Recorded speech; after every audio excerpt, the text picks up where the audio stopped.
On s'en doutait un peu, la pause fiscale promise par François Hollande ne vaut pas pour les collectivités locales. La preuve, en 2015, un grand nombre d'entre elles ont augmenté les impôts locaux. 37% des grandes villes de plus de 100 000 habitants ont augmenté leurs taxes. Plus 1,8% en moyenne, c'est la plus forte hausse en 4 ans. Et vous le voyez sur cette carte, tout le monde n'est pas logé à la même enseigne. Les villes où les impôts locaux ont le plus augmenté figurent sur cette carte. Et regardez, c'est la double peine pour les Toulousains, avec une hausse de 11,5% de la taxe d'habitation et une hausse de la taxe sur le foncier de 13%. À Lille, c'est aussi la taxe sur le foncier qui explose les records, plus 23%.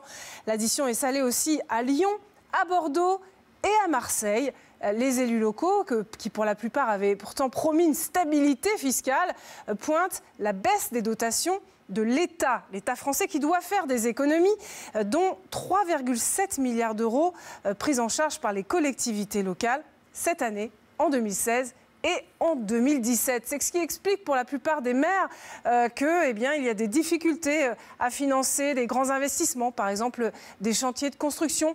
Mais aussi, c'est ce qui explique la hausse du coût de certains services municipaux. On sait par exemple que plusieurs communes ont augmenté cette année le tarif des cantines. De son côté, l'État, lui, pointe des dérives parmi les administrations publiques. Ce sont les collectivités locales qui ont le plus augmenté leurs dépenses ces dernières années. Alors, question qui suit, est-ce que cette situation est amenée à durer? Bien malheureusement oui, cette hausse devrait non seulement durer, mais en plus être plus forte dans les années qui viennent, notamment en 2016. Il n'y a pas d'élection, donc pas de promesse à tenir sur la fiscalité. Mais du coup, la facture pour les Français, elle ne cesse de s'alourdir.